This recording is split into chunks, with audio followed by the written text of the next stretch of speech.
Программасына хош келиңиз. Угарманды сергек жашоого үндөп, ден соолукту сактоого чакырган иммунитет уктуруусу.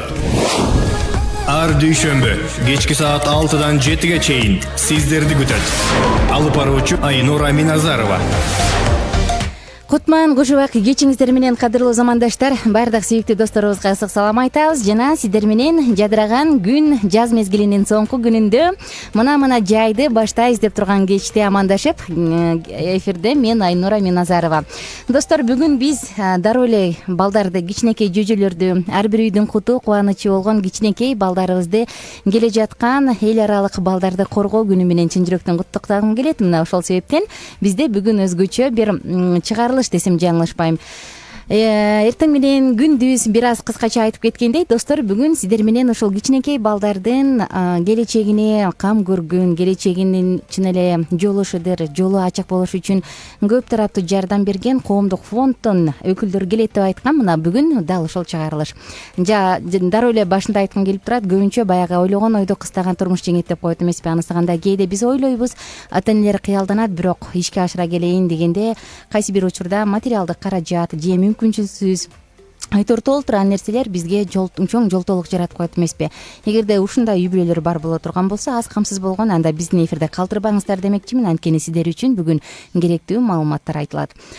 Бардык суроолор үчүн биздин WhatsApp номерубуз кызматтан 0705 53 16 64 сандары. Дароо суроолорду жазып калтыра берсеңиздер болот. Алдыда болсо биз дал ушул фонддун өкүлдөрү менен кененирээк таанышабыз. Саатыбыздын көшөгөсүн Гүлжигит Калыковдон Жаным ай чыгармасы ачып берсин.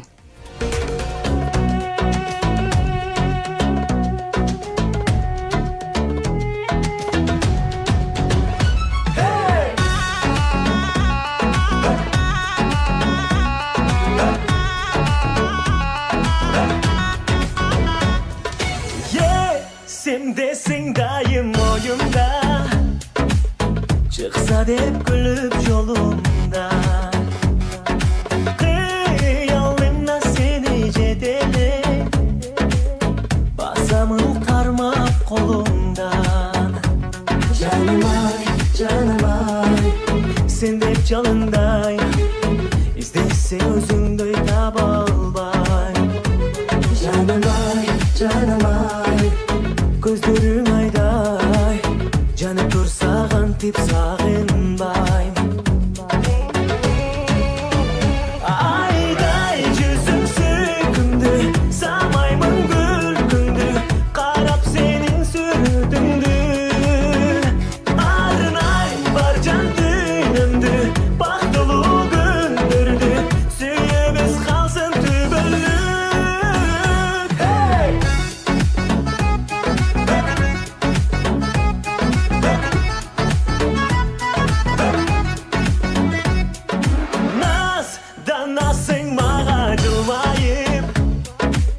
Ansayın karayım suktanım, arbalayıp kaldım bilbedim, özüne kaldım kuşalım. Canım ay, sen de hep canınday, İzdeysen özümde tabalbayım. Canım ay, gözlerim ayday, canım tursağın tip sağınbayım. Ayday yüzüm sökündü, samaymın gülkündü, karap senin sürdündü.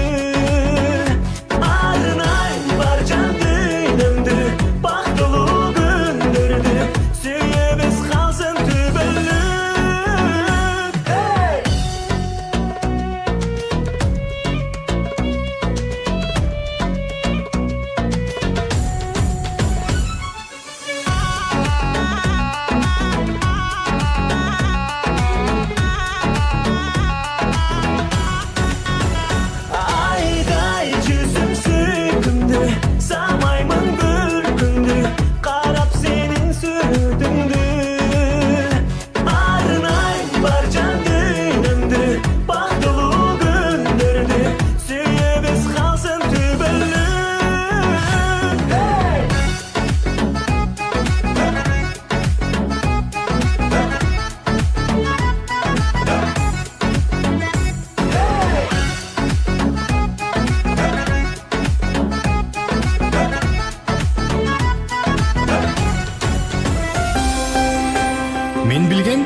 сулуулук бар, ал ден соолук. Дагы бир жолу кутман кеч, замандаштар. Жалпыңыздар менен биз өзгөчө чыгарылышыбызды баштадык. Өзгөчө дегенибиз бүгүн биз жалпысына негизи ден соолук тууралуу сөз кылып келебиз. Иммунитет уктуруусунда бүгүн болсо балдарды коргоонун эл аралык күнүнө карата ошол балдардын келечеги үчүн деген теманын негизинде биз коомдук фонд чакырып олтурабыз. Анда балдардын келечеги үчүн азыр биз билебиз көпчүлүк эле учурда каалаган оюбузга жетпей калабыз. Бирок кайсы бир учурда кайсы бир кайрымдуулук фонддордун жардамы менен көптөгөн балдар ийгиликке жетип келишет. Анда достор, жалпыңыздар менен дагы бир жолу амандашалы дагы биз конокторубузду тааныштыра баштайлы. Бүгүн бизде Тайвань фондунун өкүлдөрү Бакасбеков Самат Бакасбекович конокто. Кутман кечиңиз менен. Кутман кечиңиздер менен. Иштериңиз, ден соолугуңуз жакшыбы? Аман эсен келип алдыңызбы? Эң жакшы, аябай сонун маанай менен бүгүн ушул эфирде олтурам. Менимче эң эле алыс жактан келген сиз болушуңуз керек, Айымдар жакын жерден келди. Ооба, мен Токмок шаарында ошол биздин фонд головной офис деп же болбосо башкы офис ушул жакта жайгашкан, ошондон ушул жакта туруп, ушул жактан бүгүн атайын конок болуп келип отурам. Атайын азаматсыз, чоң рахмат келгениңиз үчүн. Жана Асанова Айпери Асановна, кутман кечиңиз менен. Кутмандуу кеч. Жакшы жетип алдыңызбы? Рахмат, жакшы жетип алдык. Канча жылдан бери бул фонддо эмгектенесиз?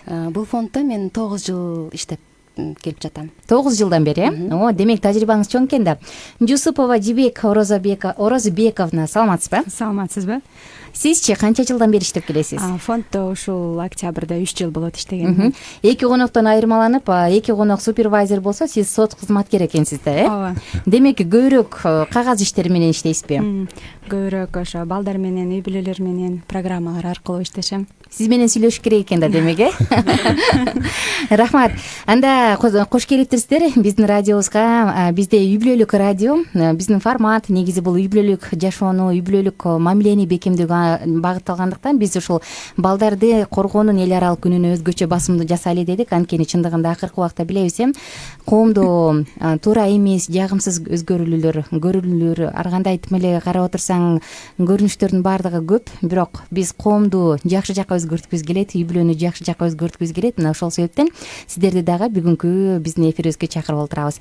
Анан балдардын келечеги үчүн эң эле алгач сиздерден сурагым келип турат. Мүмкүн Айпери Асановнадан сурармын, Ушул фонд негизи азыр карап отурсаң фонддор толтура. Каалаганын каалабаганын деле ар ким ар кандай кызыкчылык менен фонд ачып келет. Сиздердин негизги максат кандай? Рахмат, аябай кызыктуу суроо бердиңер. Биздин негизги максат бул кичинекей биздин фонд негизи кичинекей балдарга басым жасайт, алардын билим алуусуна жана негизи ар бир адам, ар бир бала жана ар бир үй бүлө мындай жакшы жашоого жана татыктуу окууга жана башка нерселерге толук укугу бар да. Анан биз ошол нерсени укугун алардын укугун коргош үчүн биздин фонддо ошо ар кандай программалар бар. Ошолор менен биз камсыздайбыз да. Кичинекей балдар болгондо, демек жаш курак чектелеби же кандай? Негизи чектелбейт. Негизи канча жаштан канча жашка чейин балдар? Биз негизи 14 жашка чейин деп айтабыз, бирок эгерде кичинекей балдар окусун, улануу кетсе, биз анда аларга жардам беребиз да. Жакшы. Кайсы балдарга же кимдерге өзгөчө жардам бересиздер, Самат мырза? Биз ошол 2012-жылы Токмок шаарында биринчи ачканбыз бул фондду. Анан кийин бул фонддун эң негизги эле максаты жана Айпери айтып өткөндөй, көп балалуу үй бүлөлөргө жардам беребиз да. Анан бул жерде деген көп бала болгондо бул баягы баатыр эне статусун алгандарга же канча баладан үйдө карай? Негизи 2ден анан 3төн кете берет да. Эң негизгиси үй бүлөнүн шартына карайбыз. Көп учурда баягы биздин үй бүлөлөр айылда жашашкандыктан алардын үйлөрү жок болот же болбосо жумуштары жок болот эмеспи. Анан биз жанагы пирамида Маслоуну карап келе аткан болсок, биринчи этабы бул тамак аш. Эгерде тамак аш жок боло турган болсо, анда балдар же болбосо ушул үй бүлөлөр башка нерсени ойлоно алышпайт да. Алар окуу жөнүндө ойлоно алышпайт. Ошондуктан биздин эң негизги дагы бир максатыбыз ошол үй бүлөлөргө балдарга тамак аш жагынан камсыз кылуу. Бул эң эле приоритеттүү биринчи орунда турат да. Демек бир аз толуктай кетсем, сиздер аз камсыз болгон үй бүлөлөргө жардам бересиздер, биринчи кезекте. Андан кийин ошого жараша ошол мисалы тамак аш бергенден кийин эмдиги кийинки этаптарды дагы ойлонуп баштайбыз да. Бул ошого жараштуу бизде 40тан ашык программалар бар. Бул окуу жагынан, медицина жагынан, жана башка окуу жардам жагынан да. Бул эң негизгиси биздин үй бүлөдө кандай муктаждыктар бар, ошол муктаждыктын негизинде анан биз программалар түзүп, анан үй бүлөлөрүбүз менен иштеп кетебиз.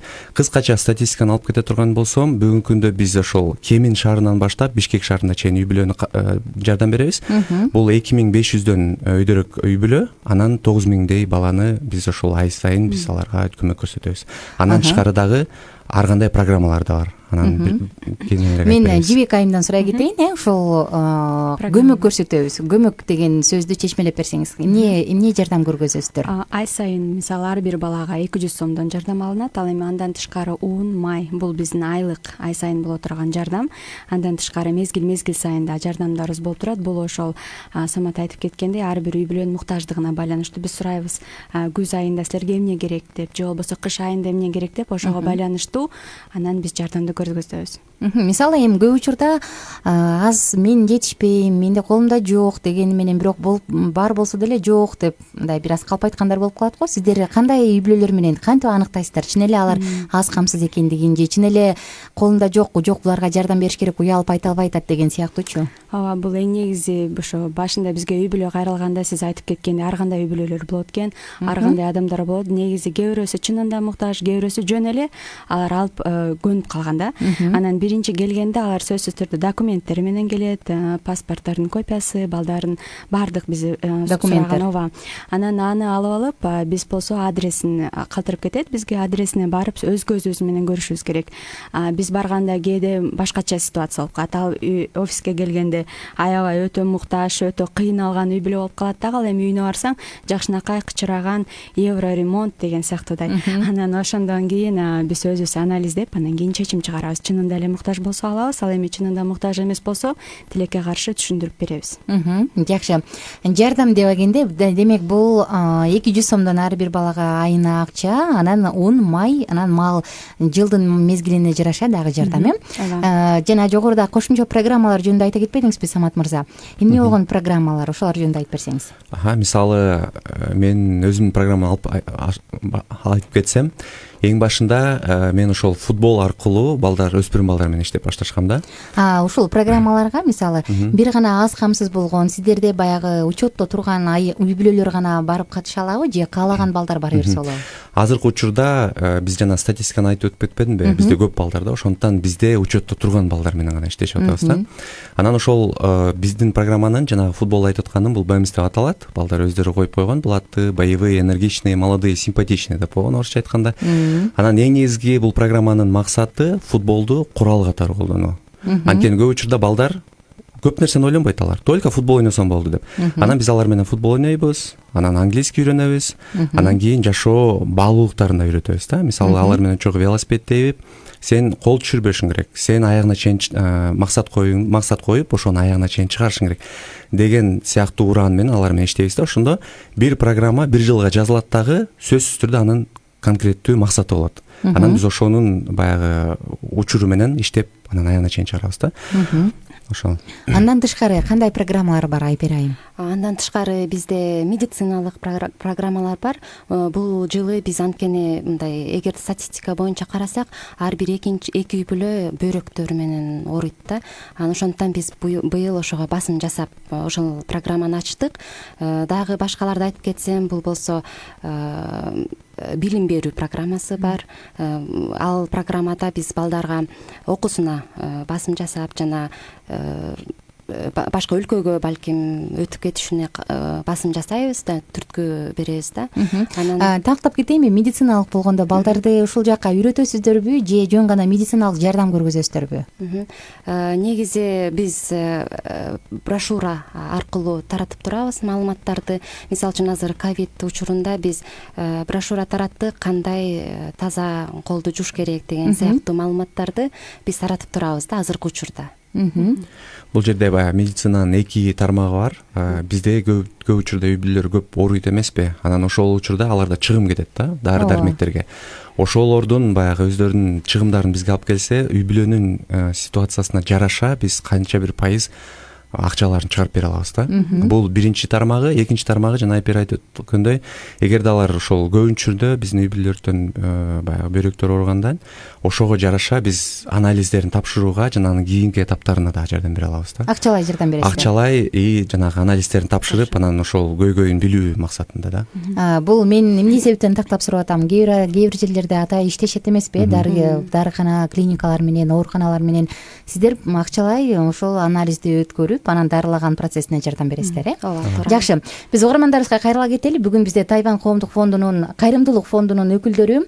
Баардык угармандарыбызга кайрыла кетели. Эгерде сиздерде суроо бар болсо, өзгөчө аз камсыз болгон үй бүлөлөр болсо, мен ушундай жардамга муктаж элем деген үй бүлөлөр болсо, бирок кайрылчу жери жок боло турган болсо, анда кеңеш сурап жазылып кайрылып кетсеңиздер болот. WhatsApp номерубуз 0705 53 16 64 сандары жана түз байланышка дагы бизге телефон чалып, өзүңүздүн сурооңузду берип кетсеңиз болот. 0312 шаарыбыздын коду 91 19 19, сандарын териңиз 91 19 19.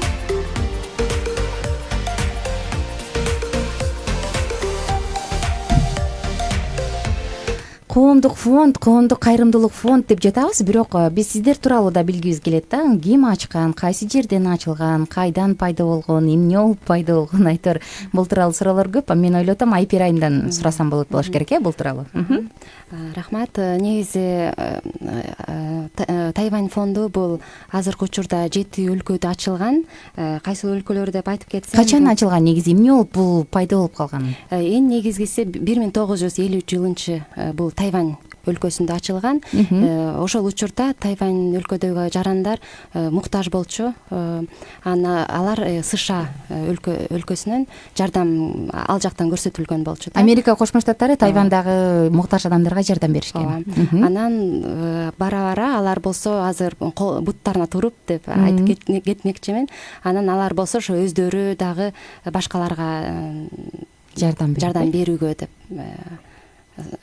басым жасашканда, ошо азыркы учурда жана айтып кеткендей 7 өлкөдө ачылган. Бул Монголия, Камбоджа, Свазиленд, Иордания, Филиппина жана Вьетнам жана Кыргызстанда дагы да. Кыргызстанда 1000 негизги кеңсеси 2012 жылы Токмок шаарында ачылган, анан кийинчерээк 2013 жылы Бишкек шаарында ачылган да. Анан азыр ушунда Бишкек менен эле Токмокто барбы кеңселер, э? Ооба, азыркы учурда 2 кеңсеси бар, 2 жерде.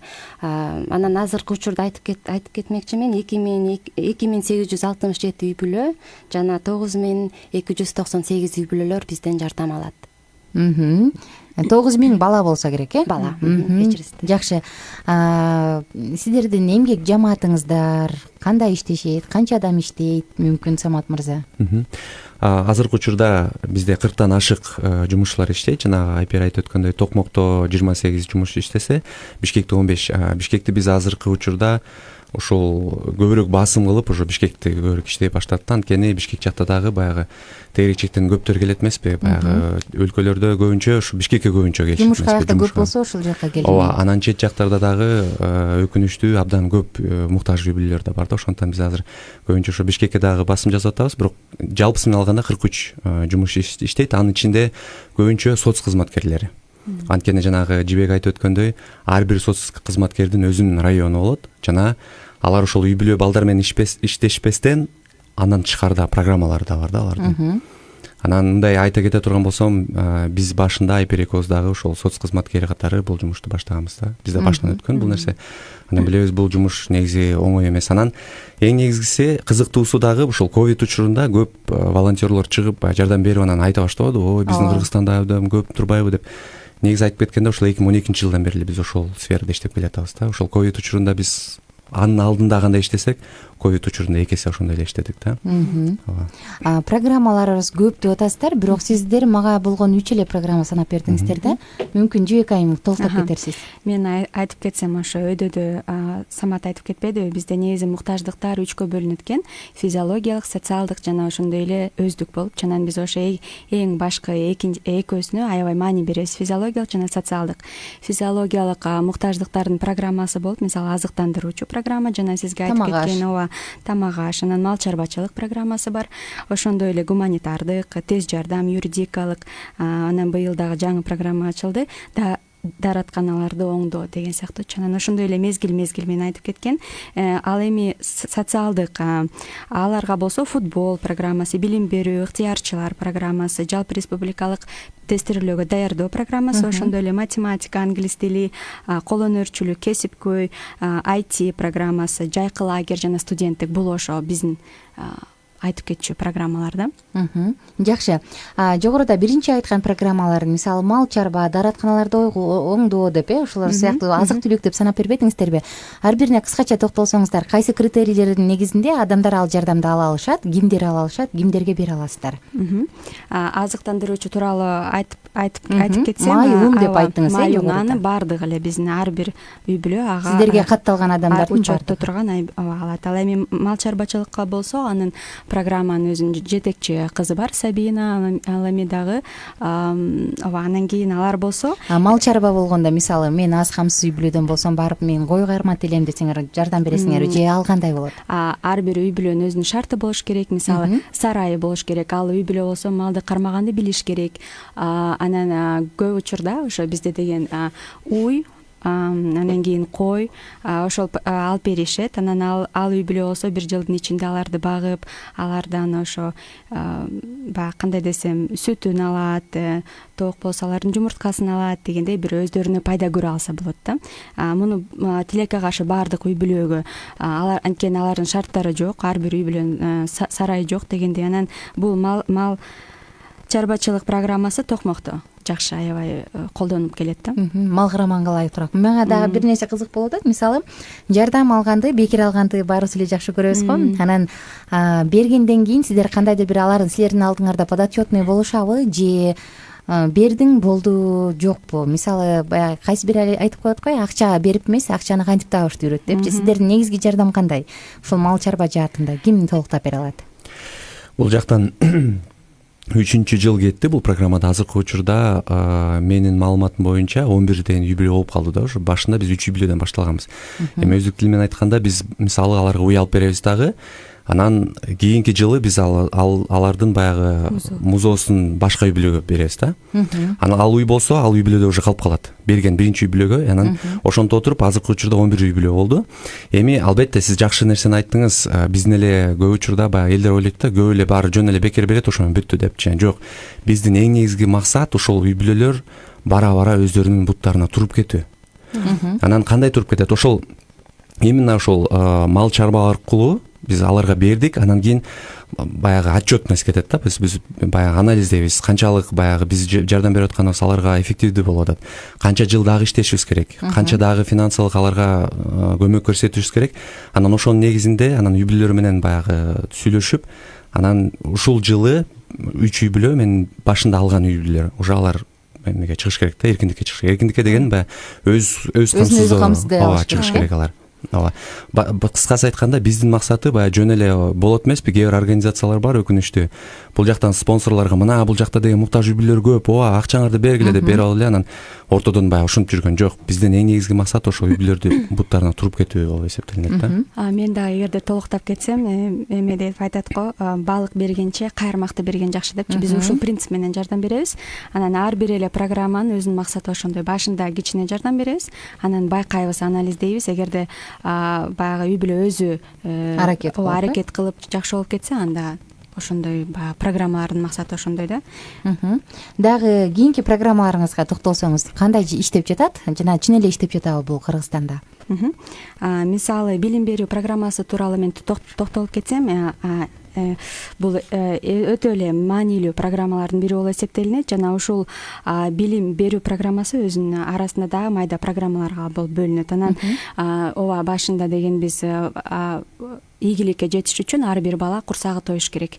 Андан кийин ал болсо билим алганда анда баардык инструменттер болуш керек, баардык шарттар болуш керек. Анан эгерде биздин үй бүлөлөрдүн балдардын мисалы мектепке барганга бут кийими жок болсо, мектепке кээ бир мектептер айтат форма кийгиле деп, формасы жок болсо же болбосо окуу куралдары жок болсо, биз ошол менен камсыз кылабыз ар бир баланы. Анткени бул биз өтө маанилүү деп ойлойбуз да.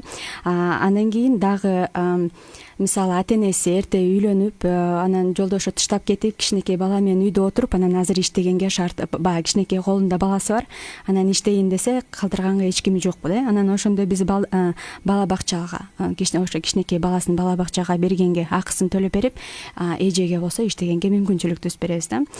Ошондой эле биз деген баягы башында эле кичине жардам берип, анын ортосуна келгенде токтотуп кое албайбыз да. Мисалы эгерде балдар мектепте окуп бүткөндөн кийин университетке, колледжге, лицейге тапшырат эмеспи, ошондо алардын ошо окуу жайларына баягы финансылык жактан жардам көрсөтүлөт да. Бул биздин ошо эгерде статистиканы айтып кетсем, 2019-2020 жылы болгону болуп 978 жардам көрсөтүлгөн да билим берүү программасы аркылуу. Ал жардам көргөзүлгөнү ошол балдарга окуу куралы алып берип, кийим кечек алып бергениңиздерби же дагы башка жардамдар барбы? Дагы башка жардам бар. Мисалы чет өлкөгө кетирилет да биздин балдар. Негизи ошо көбүнчө Тайваньга кетет. Ал эми ушул 2017 жылдан баштап быйылкыга чейин 8 бала болгону менен кетти Тайваньга. Алар жөнөкөй эле карапайым үй бүлөдөн, алар башында келгенде баягы кичинекей балдар болуп келип, анан балким окуусунан жакшы ийгиликтерди көргөзгөндүктөн биз аларга мотивация берип, андан ары дагы өнүксүн деген, андан ары дагы өздөрүшсүн ушул билимди деп, анан баягы аларга мотивация түрүндө чет өлкөгө жиберебиз. Бир эле Тайваньга эмес, ар бир студенттин, ар бир абитуриенттин өзүнүн баягы каалаган өлкөсүнө. Балким былтырдан 2019-2020 жылы ошо бир кыз Кипрга тапшырды, ал эми дагы бир кыз былтыр болсо Орусияга тапшырды да, Краснодар шаарына. Тапшырчу жогорку окуу жайларды өздөрү тандайт. Жакшы. Угармандарыбызга кайрыла кетели. 0705 53 16 64 WhatsApp номерубуз кызматта.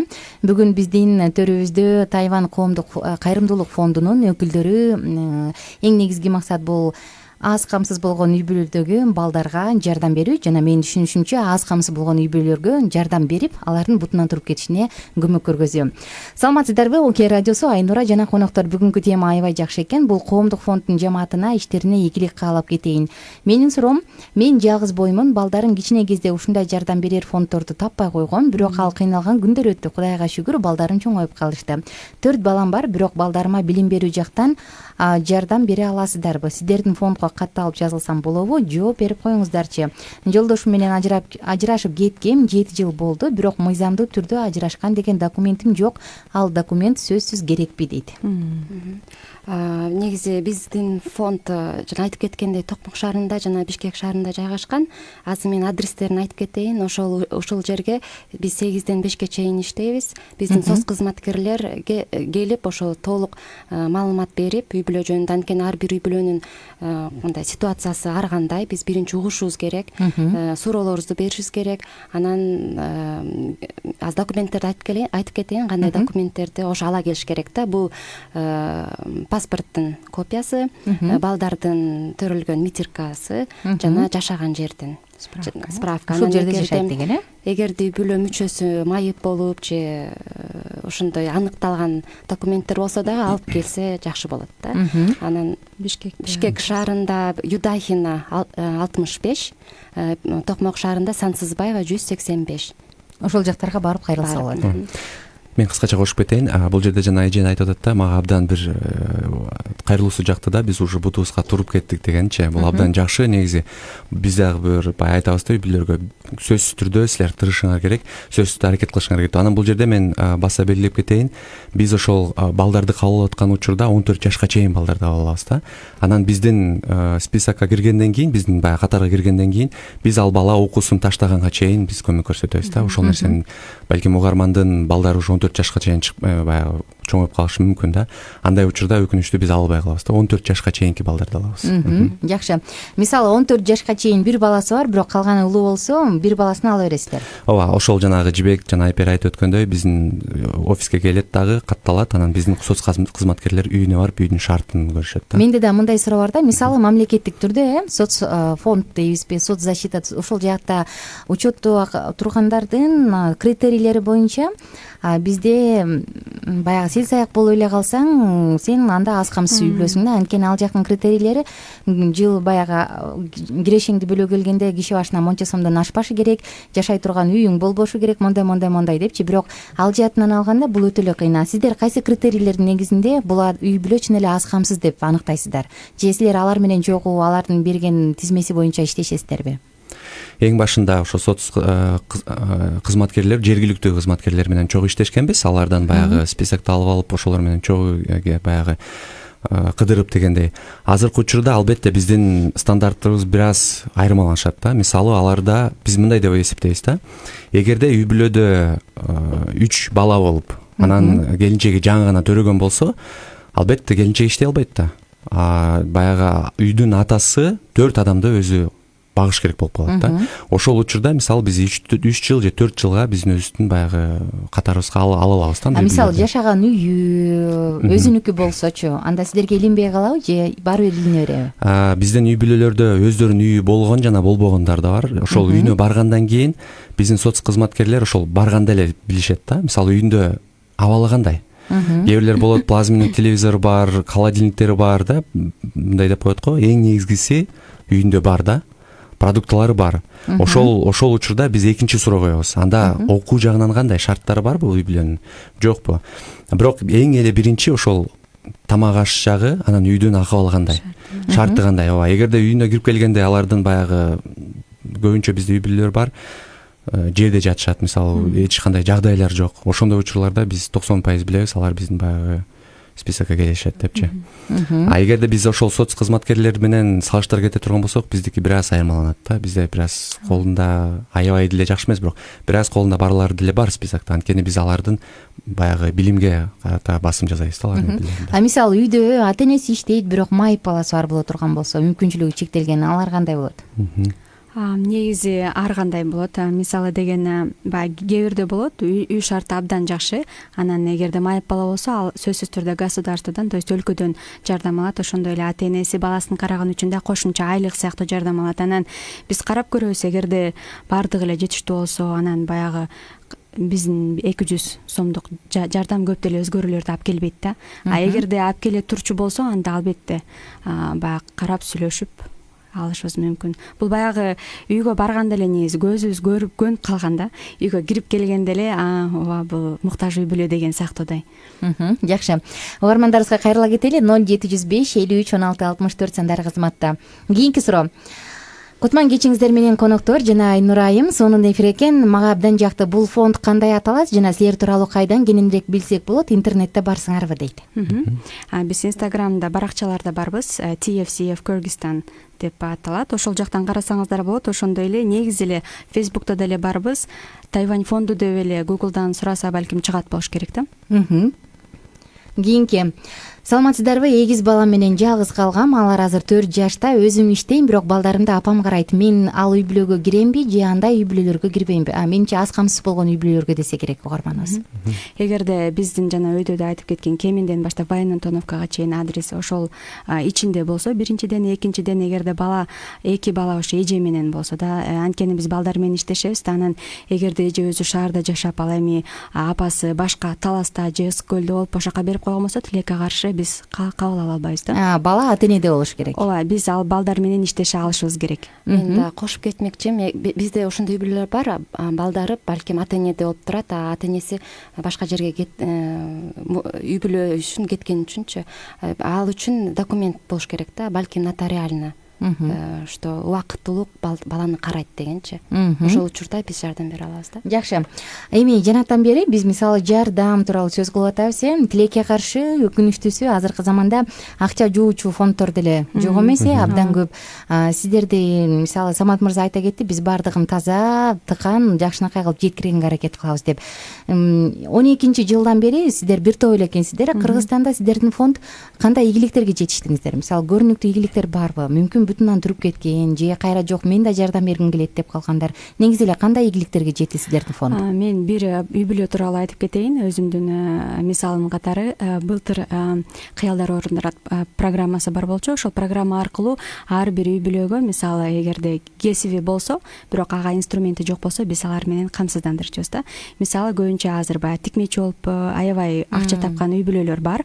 Биздин арабызда анан үйүндө балдары көп болгондуктан сыртка чыгып иштегенге шарты жок. Анан алар каалайт үйүндө болсо машина, биз ошентип иштеп акча тапсак деп. Анан биз бир үй бүлөгө тикмечи машинасын алып бергенбиз.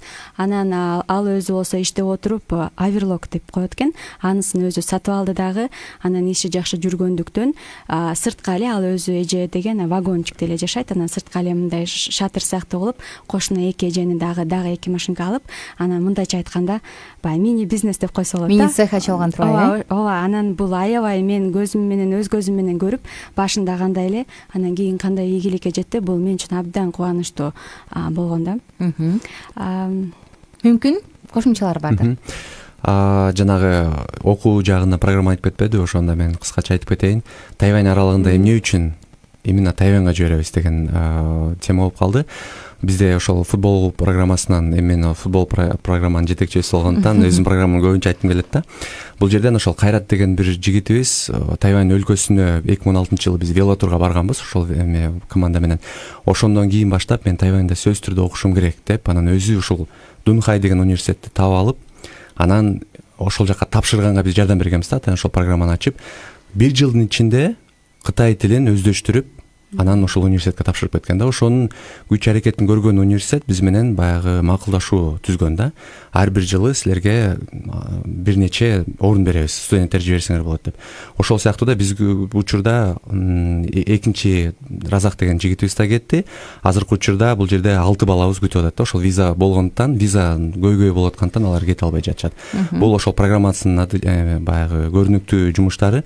Ал эми үй бүлөлөрдү айта турган болсок, азыркы учурда өкүнүчтүү спонсорлордун аздыгынан биз акырындан үй бүлөлөр менен баягы иштешип, биздин үй бүлөлөрдө көп үй бүлөлөр ошо өзүнүн бутуна туруп, өздөрү баягы айтып отказ эмес, эми өздөрү макулдугун берип, же болбосо биз тараптан да инициатива болуп, акырындан ошо программадан чыгып аткандары бар. Анан биз учурда баягы статистиканы алып келип атабыз аны. Анан мен ойлойм, ошол бул жылдын аягында биз ошол статистиканы точно чыгара алабыз да. Биздин үй бүлө, канча үй бүлө уже биздин карамабыздан чыгып, өзүнчө уже уланып кете алды деп, бутуна туруп кетти дегендей. Жакшы, сиздер мага бир интервью бергенсиздер, бир баланыкын сиздердин фонддон жардам алган. Келгиле, ошону уга кетели. Менин атым Ильяева Нурайым Гөлбековна. Мен 20 жаштамын. Тайвань фонду биздин үй бүлөбүзгө эгерде жаңылбасам 2017-жылдан бери бизге жардамын берип келе жатат.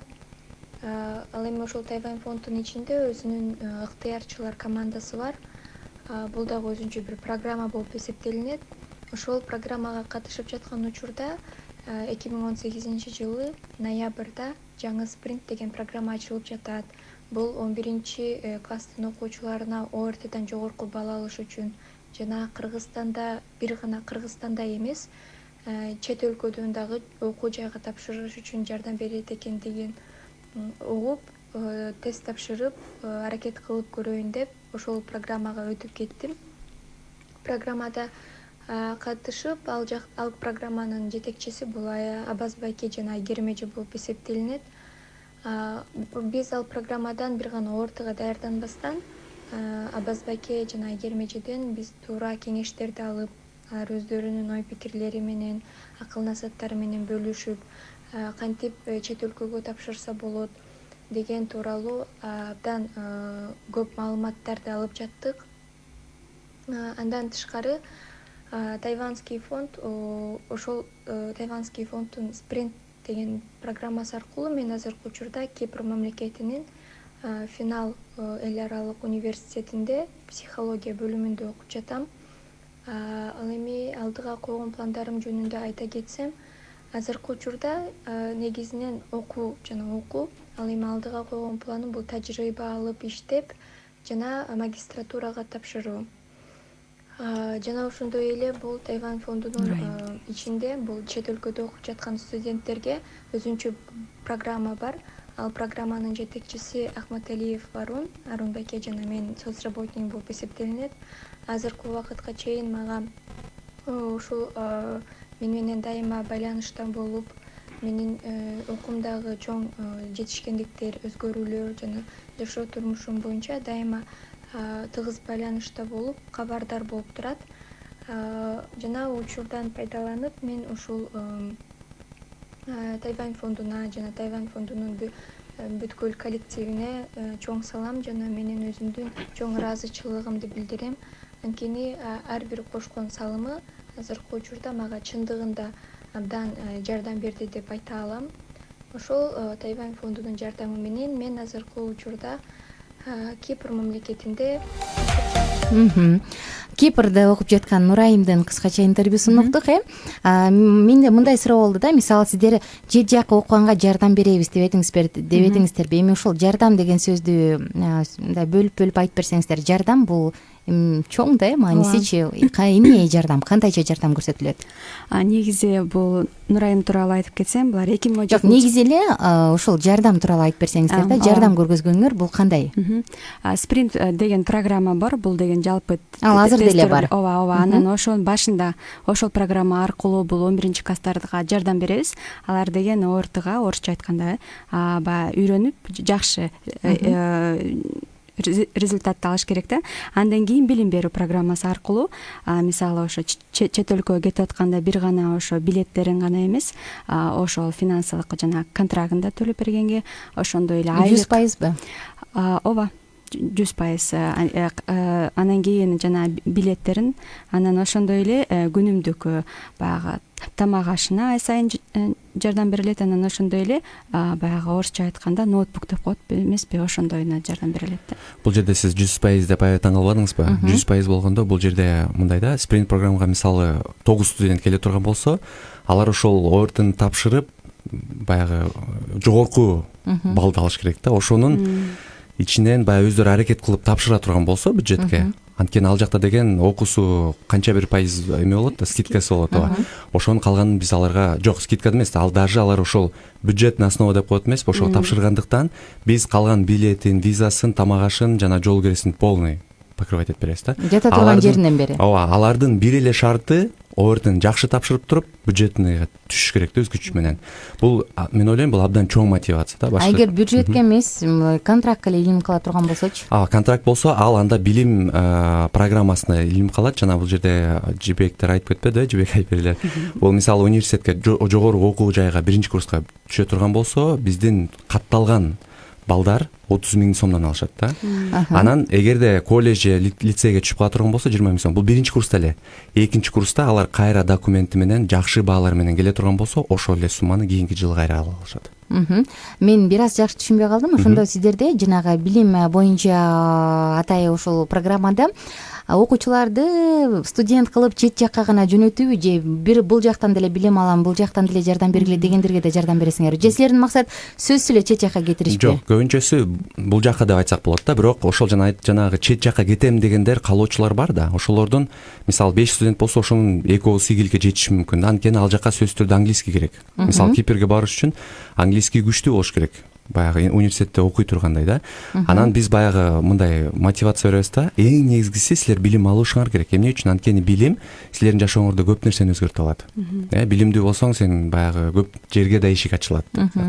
Ошол сыяктуу эгерде алар өтүп кете турган болсо, сөзсүз түрдө алар бизден интервьюга түшөт, баягы шарт эме деп коет го, конкурстун основада өтүп, анан кийин жиберилет да. Жакшы. Бизде дагы бир баланын интервьюсу бар экен, аны уга кетели. Убакыт жеткенче аракет кылалык. Менин атым Разак Жанжигитов. Азыркы учурда Тайвань мамлекетинин Тунхай университетинин биринчи курсунда бизнес управление профессиясы боюнча биринчи курсунда окуп жүргөн кезим. Бул жака кантип жөнөкөй бала келип окуп калган деп ойлосоңуздар, мен сиздерге өзүмдүн кыскача окуямды айтып берсем. Мен өзү Токмок шаарындагы Шамшы айылында жашачумун. Ал жерде биз Тайвандык фондунда катталганбыз. 2012 жылы Тайвань фондунун ичинде BEMS футбол программасы ачылган. Ал футбол программанын эң башкы максаты бул футбол аркылуу жаңы жаш балдарга максат коюу, максат аркылуу өзүнүн каялдарына жетүү, жана лидердик качество, башка көптөгөн нерселерди үйрөтүү, футбол аркылуу үйрөтүү бул башкы максат болчу. 2012 жылы биз өзүбүздүн командабыз менен ысыкөл жарасын Кыргызстанда эң биринчилерден болуп велосипед менен айланып чыкканбыз. Ал айланып чыкканыбыздын себеби бул канчалык жашооңдо кыйынчылык болбосун, өзүңдүн максатыңа жетүү. Өзүңүздөр билгендей эле велосипед Кыргызстанда тебиш өтө кыйын, анткени жолдорубуз бузук, же болбосо климаттык кыйынчылыктар болуп келет. Ага карабастан биздин жаш өспүрүм балдардын баардыгы ошол кыйынчылыктан чыгып, өздөрүнүн максаттарына жетип, ысык көлдү айланып чыккан. Ошондон кийин мен өзүм Жөнөкөй Шамшы айылынан азыр Бишкектеги номер 5 компьютерлик гимназияга өткөнгө мүмкүнчүлүк болуп ошакты бүткөм. Андан кийин 2016 жылы бизге чоң мүмкүнчүлүк келип, чет мамлекетке чыгуу деген. Тайвань ара мамлекетине келип, биз Тайвань мамлекетин велосипед менен айланып чыкканбыз. Ошондон кийин мен өзүмдө көз ачылып, чет мамлекет кандай болот, башка адамдар кандай жашайт, кандай окуйт, ошонун баардыгын өзүмө алып, Тайваньга тапшырууга көздөгөм жана максат койгом. Азыркы учурда максатыма жетип, жакшы окуп жүргөн кезим. Не десем, баардыгыңыздарга өзүңөрдүн максатыңарды тыштабаңыздар, жана кандай кыйынчылык болбосун, өзүңөрдүн максатыңыздарга жетиңиздер деп тилектешмин. Мен таанган кыргыздарга баардыгына чоң салам. Рахмат. Бизде билдирүүлөр бар, карай кетели. Сонун көйлөндүрүү болду. Кутман кеч түз эфирдин кызматкерлери, мен өзүмдүн агайыма салам жолдойм. Биз сыймыктануу менен Окей радиосун угуп жатабыз деп быйтыкчасын калтыптыр 033 сандары. Кийинки билдирүү. Саламатсыздарбы? Сиздер мисалы бизнес курат элем дегендерге да жардам бересиздерби же бул бир гана өзүңөрдүн өзүңөрдүн тизмедеги болсо керек, курамдагы дептирсиз, үй бүлөлөргө тиешелиби дейт. Көбүнчө өзүбүздүн үй бүлөбүздөргө, анан жана башында айтып өткөндөй программалар үй бүлөлөрдүн муктаждыгынын негизинде гана ачылат да. Кийинки саламатсыздарбы? Сиздер программалары бар дебедиңерби? Аларга жөн гана барып катышса болобу же сөзсүз аз камсыз болуш керекпи? Мисалы, менин балдарым аз камсыз эмес, бирок мен силердин программаңарга кызыгып калдым. Жол жобосун айтып коюңуздарчы. Чоң рахмат, алдын ала тунук эфирге каалайбыз дейт. Чоң рахмат, абдан жакшы суроо берипсиңер, бирок өкүнүчтүү бизде жанагы айтып өткөндөй статистика абдан көп болгондуктан каалоочулар да көп да биздин. Ошондуктан азыркы учурда бизде тизмеде болгон балдарга көбүрөөк көңүл буруп атабыз. Анткени башка балдарга биз ойлойбуз баягы образовательный центрлар толтура болсо керек да, аларда ушундай мүмкүнчүлүк. Ал эми колунда жокторго биз биринчи орунда басым жасадык. Мисалы, сиздер 9 өлкөдө бар дебедиңиздерби же 7 өлкөдө бар дедиңиздер. Анан ал жактан ушу 7 өлкөнүн тең программасы бирдей, бардык жерде бир гана балдарга басым жасайбы же ар бир өлкөнүкү айырмаланып турабы? Жалпысынан алганда балдардыкы баягы биринчи эле фокус балдардыкы, бирок кандай ошол максатка жетүү программалар баягы айырмаланат да. Мисалы, жанагы Иорданияда алар көбүнчө башка организациялар менен кызматташып ошол максатка жетишет. Мисалы, бизде көбүнчө биздин организация биз өзүбүз жасайбыз да көп нерсени. А Иорданияныкы болсо алар көбүнчө ошол организациялар аркылуу биргелип иштешип анан максатка жетишет да. Биз бул жерде көбүнчө өзүбүз иштейбиз. Менде дагы суроо бар. Мисалы, жана сиз айта кетпедиңизби, биздеги программалар аркылуу адамдарга, балдарга жашоонун баалуулуктарын айтып берүү депчи. Ушул баалуулуктар болгондо, эмне баалуулуктар? Анткени баалуулук ар бир адамдын оюнда ар кандай, ар ким баалуулукту ар кандай тутат. Мен үчүн баалуулук башка, сиз үчүн башка болушу мүмкүн. Сиздердин баалуулуктар эмне? Анда кандай баалуулуктарга үйрөтөсүздөр? Абдан сонун суроо бердиңиз. Эми мен баалуулукту мисалы мен өзүмдүн жанагы БМС программасын айттым да, бул баягы эң эле негизгиси сен бул коомдо башка бирөөгө пайда алып келишиң керек сөзсүз түрдө. Мисалы, жанагы Айпер айтып кетпедиби, бир учурда 1950 жылы Тайваньда башка өлкөдөн келип жардам беришкен. 30 жылдан кийин булар колуна алып калган бул нерсени. башка айтканда өздөрүнүн демөөрчүлөрү чыгып эми булар башка өлкөлөргө жардам бергенге сонун мүмкүнчүлүк болуп калды. Анан бизде ошондой эле миссия. Биз мисалы Кыргызстанга келди, биз азыр көп нерсеге үйрөнүп атабыз. Бизде да ошондой каалоо бар да, бир 20 жыл болобу, 30 жыл болобу биз бул нерсени сөзсүз түрдө өзүбүз колубузга алып калышыбыз керек. Эми бизден өзүбүздөн күчтүү адамдар чыгыш керек, күчтүү спонсорлор чыгыш керек. Эми биз өзүбүзгө өзүбүз жардам берип, кайсы бир жыл өткөндөн кийин биз Кыргызстан ошо башкаларга да жардам бериш керек да. Баалуулук бул бир эле өзүмө албастан бутума тургандан кийин сөзсүз түрдө ошол жакшылыкты мен сөзсүз түрдө кайра беришим керек деген да. Кандай ураандын негизинде эмгектенесиздер? Мисалы өзүңөрдүн бир конкреттүү максат, урааныңыздар барбы? Айымдардан ким жооп берет? Мы заботимся о детях. Айтар. Биз балдардын келечеги үчүн бүгүн кам көрөбүз деген биздин ошондой лозунг бар да. Ошонун негизинде эмгектенип келесиздер. Мисалы сиздер бул фондко иштеп калганда мен ойлойм да, жашоодо жумушка баягы айлык үчүн, акча үчүн, муктаждык үчүн ооба бул керек, бирок эң негизги маселе өзүңдүн бир чакырылууң, өзүңдүн бир арналууң болушу керек деп ойлойм да. Анан мен сиздерди көрүп отуруп, жалаң жаш муундар экенсиздер. Бир чети абдан сыймыктанып атам. Ушундай биздин жаш муундар элим үчүн, элге жардам беришим керек деп туруп ушундай арналууларды көрүпчү. Мен Айпери айымдан, анан айымдардан сурайын, анан мырзага кезек берели. Анткени саатыбыз аз эле калды. Сиздерге эмне түрткү берди бул жерге иштегенге? Негизи мен кичинекей чактан бери мамамды көрүп келип жатам. Ал болсо өзү соц кызматкер болуп иштейт да. Азыркы учурда жана көзү көрбөгөн, буттары майып адамдар менен иштейт. Гос учрежденияда. Жана ошол учурда мен кичинекей чакта болуп мамам апам менен жумушуна барып, жардам берип, анан көз көрбөгөн эмелер адамдарга пешеходду өткөрүп, ошондой жардам берчимин. Ошондо мага суроо келди да, чын эле бул жашоодо мен адамдарга мындай пайдалуу болгум келет депчи. Негизи мен ойлойм, мен жашоомдо ошол нерсе менин апам түрткү болду депчи.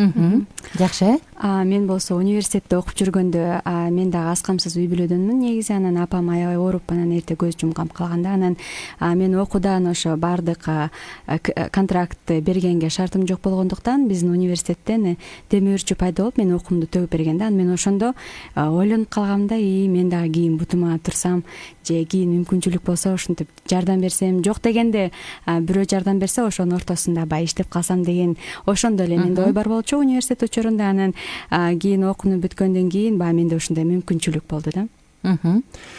Меники болсо, мен үй бүлөмдө 7 бир тууган, мен эң кичүүсүмүн. Анан ата энебиз баягы жашып кетип, көп кыйынчылыктарды көрүп калып, анан ошол учурда мен жашоомдо футбол абдан жардам берген да. Ошондуктан менде эки каалоо бар болчу. Бул сөзсүз түрдө кийин башкаларга жардам берүү, анан экинчиси футбольный проект ачуу. Ошол аркылуу, Тайвань фонд аркылуу мен ошол баягы каалоомду ишке ашырдым деп айтсам болот. Анан бир айтып кете турган нерсе, бул жерде мисалы аябай биз байып кете тургандай деле баягы айлык албайбыз да. Бул жерде баягы биз айтабыз, соц кызматкер болуш үчүн сөзсүз түрдө чакырык болуш керек депчи. Менин чакырыгым мен башкаларга пайда алып келгим келет. Жакшы. Саламатсызбы? Тайвань фондунан убагында чоң жардам алгам, окуу жайымды аяктап, жумушка да орноштум. Терең ыраазычылык билдиргим келет жалпы жамаатына жана фонддо ийгиликтер болсун. Рахмат сиздерге дейт 776 сандары. Чоң рахмат. Кийинки саламатсызбы? Менин 4 балам бар, 2 балам кичинекей, өзүм жалгыз иштейм. Сиздерге кантип кайрылсам болот? Сиздердин эфирди угуп отуруп, мен аз эмес өтө эле аз камсыз үй бүлөдөн экенмин. Анткени квартплата төлөп жашайм. 4 балам менен араң арабамды сүйрөйм. 2 балам чоң, бирок алар 14дөн ашты. Кантип кайрылсам болот сиздерге? Чоң рахмат. Кудайыма шүгүр силердин эфирди угуп калганыма. Радио Кей силерге ыраазымын. Сонун эфирлерди алып чыгып жашоону оңдойсуздар. Рахмат сиздерге, терең ыраазычылык билдирем дейт кийинки абонент. Биз номерлерибизди берип кетпейбизби? Жана суроого 550 999 132 550 999 132 же болбосо 557 999 792 ушул номерлерге чалып байланышса болот эже. Мен ойлойм, угармандар жазып жетишсе керек деп. Анан мүмкүн эфирдин аягында дагы шашпай бир кайталап коербуз да. Кийинки саламатсыздарбы? Жанымда угуп отургандардын баарына салам. Радио саламатсыздарбы? Силерге ыраазычылык айткым келет. Сонун эфирлерди алып чыгасыздар. Мен дагы силерди окуп отуруп эрмектендим. Кыялдандым болсоңуз керек, кыялдандым. Рахмат сиздерге дейт. Самат байке, кандайсыз? Мен сизди абдан жакшы көрөм. Сиз өлөсөн ойнойсуз, мах деп калтырыптыр. Кийинки соңку билдирүү болсун. Кутман кечиңиздер менен айымдар жана мырза, сонун эфир болду. Мен да силерди угуп отуруп, балдарымды сөзсүз түрдө жакшы нерсеге үйрөтөм деп калдым. Кубанычты каяктан аласыңар, айтып койгулачы дейт. Жакшы түшүнбөй калдым, бирок негизги суроо силерге экен. Кубанычты каяктан аласың? Мен бир эле иллюстрация көрсөтүп берейин. Мен соцсуз кызматкер болуп иштеп жүргөндө абдан чарчап бир үй бүлөгө баягы бараткам. Анан кичинекей кыз жүгүрүп келип, Самат байке деп асман жүгүрүп чыкты да. Ошондо мен чарчаганымды, анан эмне үчүн бул жумушта иштеп атканымды ошондо түшүндүм да. Башка айтканда башка кичинекей балдарга баягы кубаныч жана келечек тартылып аткан экен деп. Мисалы 2012-жылдан бери 9 жыл болуп атпайбы? 9 жылдан бери окуусун аяктап келип, кайра силерге жардам берип калган, бутунан туруп силерге жардам берип калган адамдар барбы же бир гана алып келаткандар барбы? Кээ бирлер бар, өздөрү келип баягы кийим кечек же болбосо продукт жагынан да алып келип жардам бергендер да бар. Анан бизде кээ бир соц кызматкерлер да бар, бир учурда өздөрү жардам алып, ошол баягы студентский программа аркылуу өсүп, анан кийин кайра бизге жумушка орношуп калгандар да бар да. Бар, жакшы. Биздин карамагыбызда болгону гана 5 мүнөттүк убакыт калды. Биз СМС бөлүгүн жыйынтыктап жабалы жана бүгүнкү конокторубузга эркин микрофон берели. Анда Жибек айымдан баштап, келгиле сиздерге 1 мүнөтка жетпеген 40 секундтук эркин микрофон. Мен негизи ошо ар бир балага, ар бир өспүрүмгө айткым келет да, ийгиликке жетиш оңой эмес. Ийгиликке жетиш үчүн эмгектениш керек. Анан мисалы деген мен бүгүн окуп отуруп Томас Эдисондун ийгилигине жеткендиги мен үчүн абдан кызыктуу болду да. Анткени ийгиликке 1-2 эле кадам таштап жетпейт экенсиң. Ал болсо ошол жанагы лампочканы биз азыр колдонуп жатабыз. Жетиш үчүн 10 000 жолу эксперимент кылып, ар кандай тоскоолдуктар, кыйынчылыктарды башынан өткөрүп туруп, анан азыр биз аябай билебиз. Ошондуктан ар бир үй бүлөгө, ар бир балдарга мен ийгилик каалайм, анан эмгектенгиле. Колуңарды үзбөгүлө деген. Мен болсо 1-июнга карата балдарга калуу айтып кетейин деп келдим. Биздин эң сүйүктүү бөбөктөрүбүз эч качан оорубагыла, ар бир күн силерге жана билим жана жан ачылыштардан алып келсин. Анан балалыктын беймарал мезгили мүмкүн болушунча узак жана аябай кызыктуу болуп өтсүн. Мен болсо мындай деп айткым келип кетти. Бир учурда атасы жок болуп, баардык нерсени өз мойнуна алып жүргөн бала азыркы учурда башкаларга кубаныч жана ийгиликтин сырларын тартуулап жүрөт деп айтам. Ошондуктан үй бүлөлөргө кайрылмакчымын. Жана бир эже жакшы айтып кетпедиби? Бутубузга турдук деген сыяктуучу. Бул убакыт сөзсүз түрдө өтөт. Бир эле нерсе кол чүрбөш керек жана сөзсүз түрдө кыялдан болуш керек да. Башка айтканда алдыга болгон максат болуш керек. Аракеттенгиле, сөзсүз түрдө силерде баягы баары жакшы болот. Только ишениш керек. Жакшы. Сиздерди угуп отуруп, мисалы адамдарга айткандан, кылгандан көбүрөөк өзүңдүн жашооң күлгү болот эмеспи? Ошол мисалы кызматкерлердин арасында кызматкерлер бири-бириңерге жардам берип, өскөнгө, бир жака чыгып окуп келгенге, кандайдыр бир кыялын орундатканга барбы? Сиздердин араңыздарда өзүңөрдө ушундай бир ынтымак дейинби же атай программа дейинби айтор? 2 программа бар. Бул Upgrade Ability деп коет. Бул ошол биздин жумушчулар өздөрүнүн баягы, мисалы менеджер жак болсо, ошол жака тренингге барып катышса болот, анын баары төлөнөт. Соц кызматкерлер темасында тренингге катышса болот да. Анан ошондой эле бизде жана 7 өлкөнү айтып кетпеди, ошол 7 өлкөгө ар бир жылы 2 соц кызматкерлерден обмен кылабыз да. Башка айтканда, баягы бизге мисалы бул жылы Иорданиядан 2 жумушчу келатат. Анан биз дагы 4 жумушчу эле же 2 жумушчу?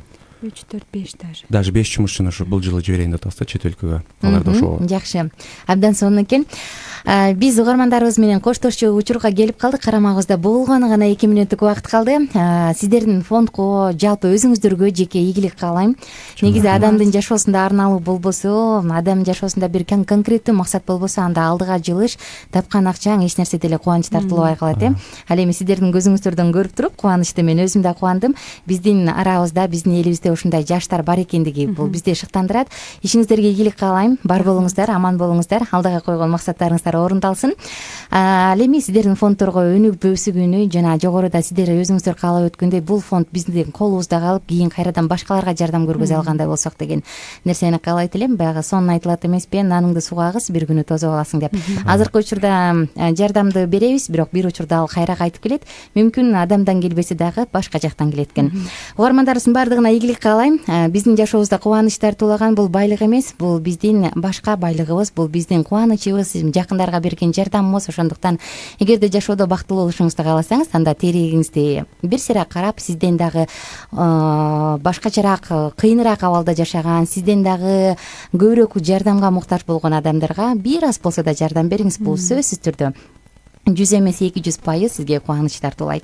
Аты жөнүм Айнура Миназарова. Бүгүнкү конокторубуз Бакасбеков Самат Бакасбекович, Асанова Айпери Асановна жана Жусупова Жибек Орозбековна болду. Келгениңиздер үчүн чоң рахмат. Достор, эртең таңкы саат 8-де сиздер менен амандашам. Бар болуңуздар.